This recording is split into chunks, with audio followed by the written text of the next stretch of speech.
Give you just a brief introduction. There is an outline on the opposite side of your order of worship. If you care to fill in a few things there, they're easily filled in. It goes along with the lesson by Andy Stanley this morning. He's the son of well-known pastor Charles Stanley and preaches maybe for the largest church in America. They have multiple campuses.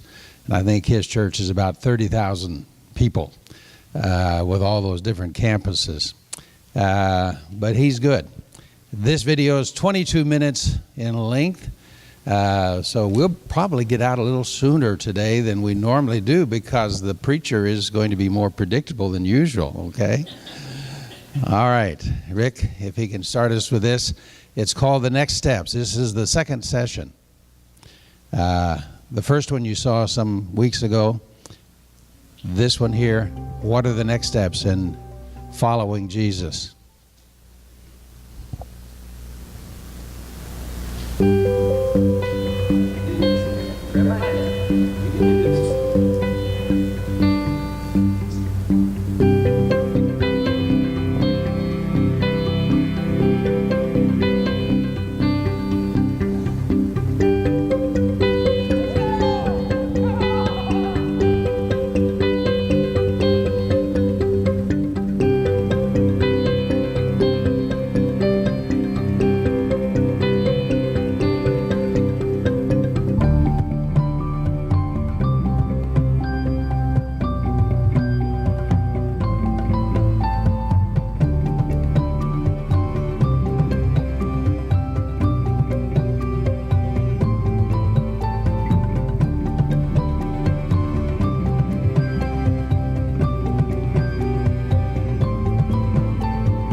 This is the question we're going to ask for the next few weeks. Am I following?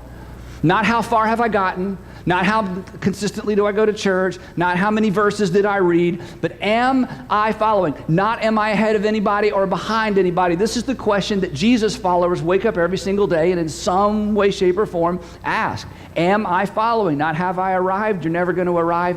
Am I currently, intentionally following?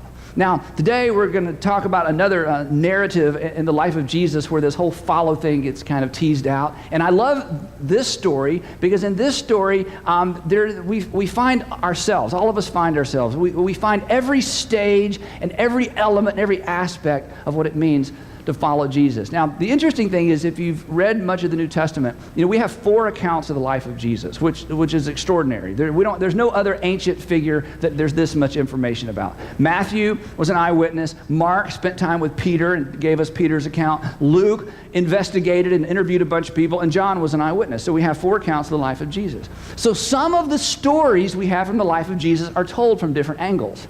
So the story I want to tell you today, Matthew tells it, and Luke tells it. Matthew was Jewish and was writing to primarily a Jewish audience, and so he gives us just the synopsis of the story. But it leaves you with a very unrealistic picture of what it means to follow Jesus. And I want to read you Matthew's version real quick, because this was the version I kind of grew up with, and honestly, it just kind of freaked me out. It would just sort of leave me thinking, I can't do that. And maybe this has been the approach you've been presented with when it comes to following Jesus. So I'm going to read it really quick. Then we're going to go to Luke's account, read the same story, and kind of tease out some of the details. So here's Matthew's account, written primarily to Jewish people who already had big faith, so they didn't need a lot of detail when it came to what God was able to do. So here we go. Matthew chapter 4. As Jesus was walking beside the Sea of Galilee, he saw 2 brothers, Simon called Peter, that's important, and his brother Andrew, who I'm named after, I think. They were casting... and then look at the grasp of the obvious. They were casting a net into the lake. Why? For they were fishermen. That's what they do. So Jesus walks up. Come, follow me, Jesus said, and I will send you out to fish for people. And at once they left their nets and followed him. Like, what? Like, a guy walks up, you're working, stop working and follow me, and you just stop working and walk off? Okay, it gets worse. Going on from there, he saw 2 other brothers, James, the son of Zebedee, and his brother John, the son of Zebedee. And this is worse. They were in a boat with their father, Zebedee preparing the nets, okay? Jesus called them. Hey, they're in a boat. Hey. And immediately they left their boat and their father and followed him. End of story. See, that doesn't seem spiritual. That seems irresponsible, doesn't it? Hey, Dad, the guy in sandals, we're going with him. Good luck with the family business. We'll see ya. Hey, hope this works out for you. Tell Mom we had to go, have fun storming the castle. It's like we're going to go. I mean, you read it, and I grew up and somebody preached a sermon, and if you love Jesus, you'll give up everything, and you'll just follow Jesus no matter what. And if he's not Lord of all, he's not Lord at all. I'm like, we just may go with not at all then, because what? It's like, can I finish high school? What does that mean? I mean, that is so extreme, like just, you need to decide right now. And, if you have any kind of conscience or you grew up in church, there's something in you that's like, yes. Wait, no, it's just too much. Well, the good news is, that's not the whole story. I mean, that's what happened, but that's not all that happened. So Luke comes along, and Luke is writing to people like you. Luke's writing to people like me, Gentiles, people who don't have big faith, people who need a little more information before we say bye to Mom and Dad and just walk off and leave the family business in somebody else's hands, right? So Luke gives us the detail, and Luke begins his gospel by saying, I thoroughly researched all this, okay? I talked to everybody I could, and here's the rest of the story. Now, this story takes place on the banks of the Sea of Galilee. In fact, here's a quick map. Sea of Galilee's way up here at the top, right? Then there's Jordan River, Dead Sea. Nothing lives in the Dead Sea. And here's Jerusalem. And so Jesus' whole ministry kind of happened right here, which is amazing. Impacted the whole world. Just kind of went from this whole area of the world, and there's really nothing there. Now, the cool thing is you can visit the Sea of Galilee. So I found this picture. Look at this. This is the Sea of Galilee. Can you kind of see these mountains over here? You're looking like the short distance across. This is not a lake. This is the part you need to understand. This isn't a pond. This isn't even just a big lake. It is a sea. It is the Sea of Galilee. And if you visit the Sea of Galilee, you can actually rent a boat just like that, okay, and go out on the Sea of Galilee, which Christians love to do, because so many of Jesus' stories happened around or on the Sea of Galilee. So a few years ago, I'm in Israel with Sandra and one other couple. There's just four of us. And so we wanted to do one of these little boat trips, So they threw us in with a church group, because that's pretty much the only people that do this, okay? And so, seriously, we get on the boat and they have Chris Tomlin songs, playing over the loudspeaker, Guys can barely speak English, and they just knew this is the music Christians like, So we get on there, and it says pastor and about 12 or so of his church people. And they're like a little kind of over-the-top Christian, the kind of Christians that make me just want to sit down and go, you guys are fine, I can't do that. They're just so charismatic, and they're so happy, and they're dancing, and they're on the Sea of Galilee, and then the four of us are like, so anyway, so we're out on this boat. And, it's fun, and it is special, and, this is where Jesus was, and so we, they always stop the engine and have a little devotional time. This guy shared his story, and they didn't know we're Christians, and we're kind of huddling together because they're so Christian, and it was fine. It was just, anyway. So then I'm not making this up, okay? My wife is in the audience. I'm not making this up. We're sitting out there, and he gets out a bottle of water, and he pours it on the deck of the boat. He says, all right, let's all walk on the water on the Sea of Galilee. And then they start, woo, and they are all walking on the bottled water on the deck. He says, so don't you, and he's looking at us like, don't you want to go home and be able to tell your friends that you walked on the water on the Sea of Galilee? We're like, no, we really don't want to. But we are going to tell them this story, don't you worry, okay?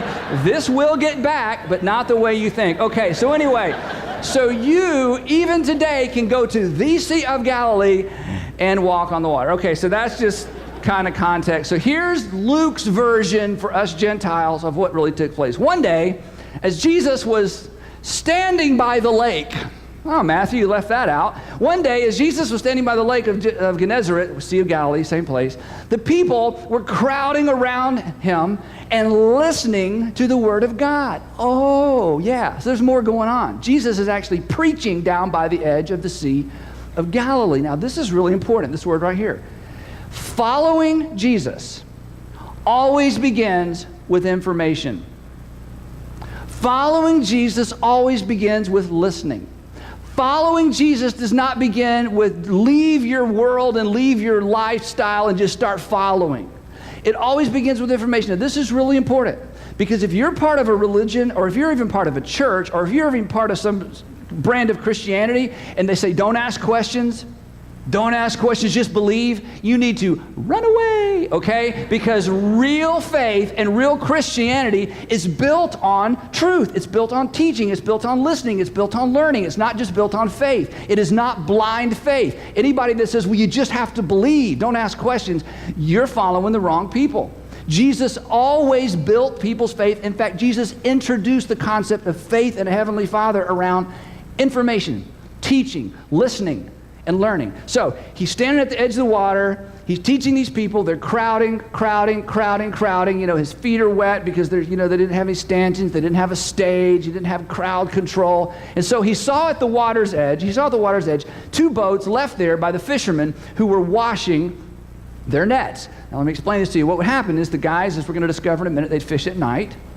And then they'd pull their fish up if they had any fish, and they'd stretch their nets out, and they'd put them on these wooden posts, dry the nets, and they'd go around and get the sunglasses and the beer cans and all the stuff off the nets, and they would clean their nets, let the nets dry, roll them up, take them home, and store them during the day, and then they'd be ready to go next time around. So there's these guys, and they're working on their nets, pulling the seaweed off and all this stuff, and they're listening to Jesus. And he saw that their boats were sitting there. So he got into one of the boats, the one belonging to Simon, that's Peter, the one belonging to Peter, and he asked him to put out a little from the shore. This is an important point. Hey, Peter, could I inconvenience you for just a minute? Peter, not asking you, could I borrow your boat? Now, we don't know if Peter tied a line and pushed it out or if Peter's sitting out there in the boat with him, but Peter's working, Peter's listening.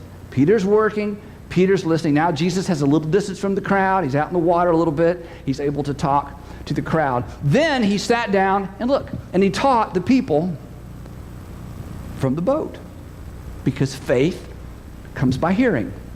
Following begins with listening. Faith is built around content, information, getting your questions asked. That's always where it begins. And so Simon, Peter, Andrew, James, and John have been listening. When he had finished speaking, he said to Peter, now he could have said anything. He could have said, did you like that sermon? Yeah. Well, then leave your family and follow me. At least he's got a little information. In Matthew's account, it's like, hey, let's go. At least but he didn't ask him to leave everything and follow him. He says this instead. Some of you know this story. When he had finished speaking, he said to Simon, hey, put out into the deep water and let down your nets for a catch. Now, this is very important. He asked Peter to do something Peter had done 1,000 times. But he asked Peter to do it in a way he'd never done it before. Now, there's two problems with this, and you already know one of them. Number one, Jesus, I don't know if you're paying attention. We just cleaned and dried our nets, not a casual endeavor. It's like, hey, let's go horseback riding, but I've already groomed my horse and put the saddle away. Let's go four-wheeling. Hey, I've already washed my truck. It's like, okay, have you not been paying attention? We just finishing what you do after you finish doing what you just asked me to do. Jesus is going, hey, Peter, let's go fishing. Now, Simon Peter's respectful, and Jesus is a rabbi, but he's just another rabbi. There were rabbis everywhere. There were teachers everywhere. And granted, this guy was good. He was really good, but he's just another teacher. So Simon Peter very diplomatically says, and Simon answered, Master.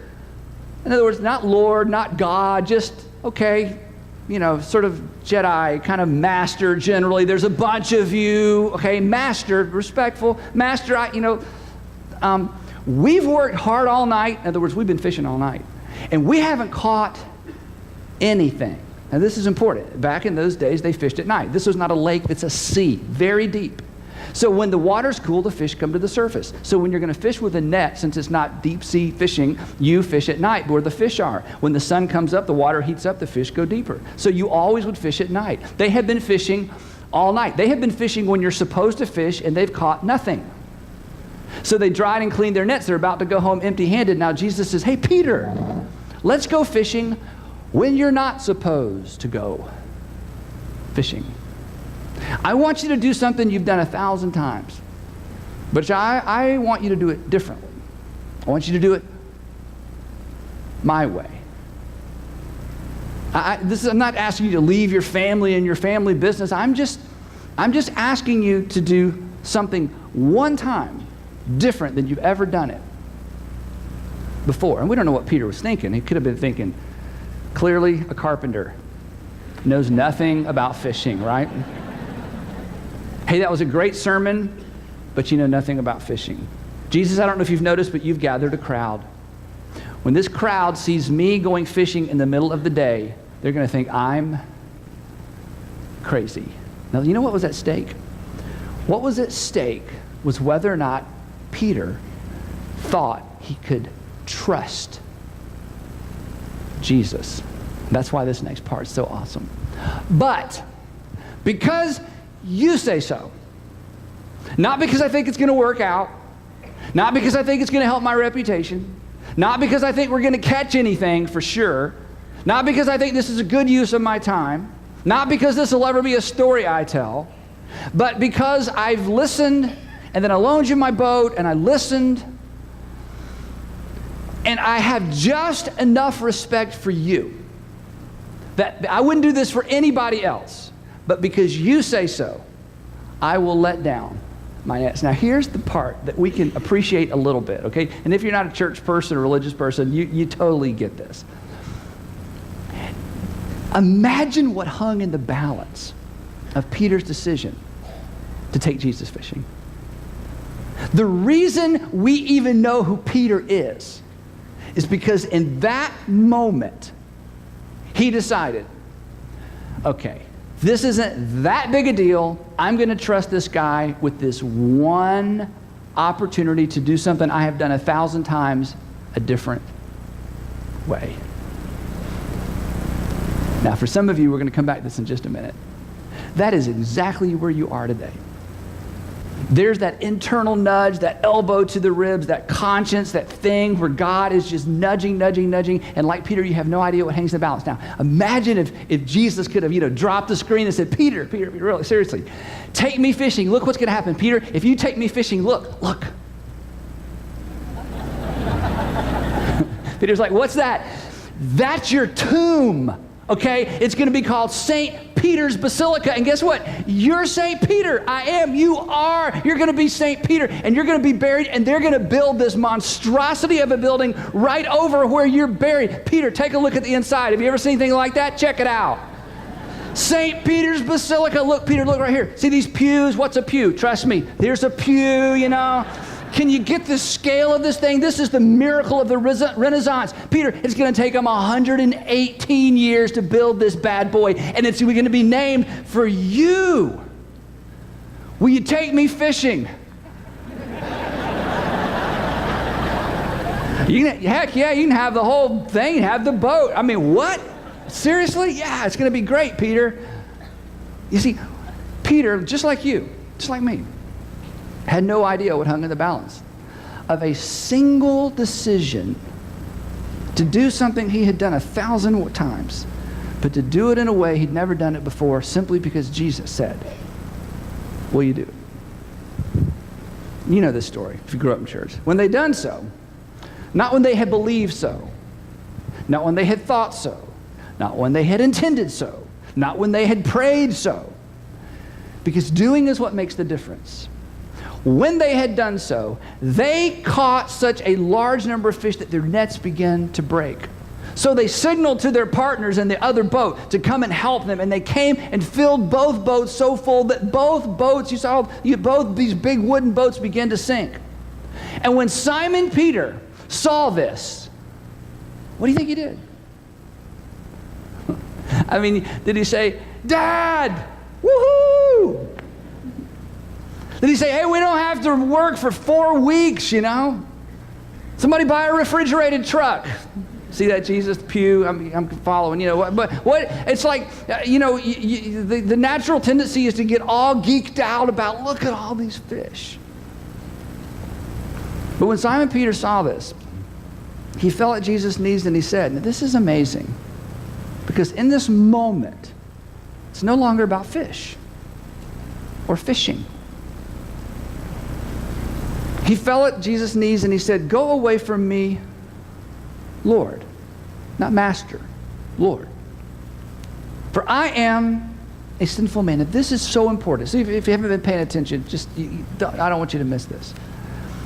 In that moment, Peter, for the first time, recognized who Jesus was. And in that moment, he recognized who he was.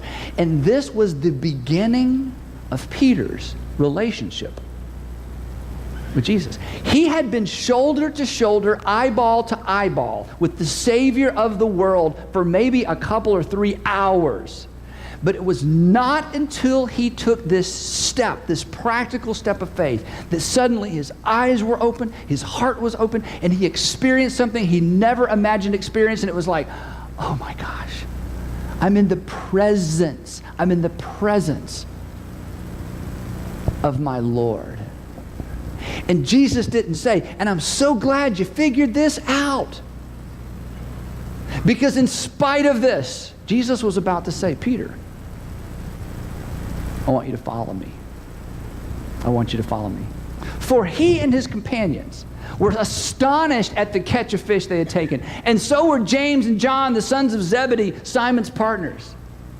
And then Jesus said to them, to all of them, "Don't be afraid," because they're scared to death. "Don't be afraid. From now on, in other words, I have a future for you. I have something for you." Now, this is very important. I have something for you, and I couldn't tell you what it was until you were willing to do something you had done 1,000 times the way I wanted you to do it. And in doing so, your little itty-bitty faith and trust in me, because it's you, your little itty-bitty baby faith in me intersected with my faithfulness. And now you know who I am. And now you know who you are. And now you can trust me when I say, I have a future for you. But it all hung in the balance of a single decision to trust Christ, with a single decision that reflected something they had done many, many times. He says, from now on, you're going to fish for people. To which Peter, Andrew, James, and John are like, what did he say? I don't know, but yes, whatever. So they pulled up their boats. On the shore, and they left everything, and they followed him. And you would have too. And I would have too. But not because he called you and said, leave everything and follow me. But because they listened, and then they inconvenienced themselves, and then they took a single step that allowed God's faithfulness to enter, to intertwine itself with their act of obedience. And then they were ready to leave their nets and follow him. Okay. Very quickly, as the lights come back up here, if you wanted to fill in some of those blanks, number one, as the lights come back up, the question is not, have I arrived, but am I following? Number two, Matthew gives a brief account of Jesus calling disciples to follow him, but who fills in the details? Luke. Number three, following Jesus always begins with listening or with information. And number four, faith comes from hearing. Number five, doing is what makes the difference. Number six, when Peter recognized who Jesus was, he also recognized who he was. Okay? We'll go over those again in class after we leave here in just a few minutes. I say leave here. The class will be in this room, and we'll show the next video that goes with it. It's called Fearless. But I hope you enjoyed that. I hope you got something good out of it. Following Jesus begins with that single decision. We don't have to understand everything, have to sort out everything. But it begins with that element of trust. Do we trust this individual enough to say, I want to follow? And then we let him fill in the details as we do that. If you'd like to make that decision, and we can assist you in that, would you come while we stand, while we sing?